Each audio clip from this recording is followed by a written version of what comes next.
मैंने फ़्लिपकार्ट से एक प्रोडक्ट मंगाया था, वो कुर्ती। तो उसका रिव्यू कर रही हूँ, देखते हैं कुर्ती कैसा आया हुआ है।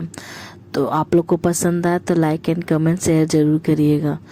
तो ये कुर्ती मुझे 140 रुपये का पड़ा था। तो उसके बाद हम कुर्ती को खोल करके देख रहे हैं कैसा है कैसा नहीं है। और मुझे तो बहुत ज़्यादा पसंद आया और देखने में भी बहुत ज़्यादा अच्छा लग रहा था। और इसकी कपड़ा का बात करें तो इसका कपड़ा भी बहुत ज़्यादा अच्छा था। आप लोग को गाइस पहन के भी दिखला देते हैं।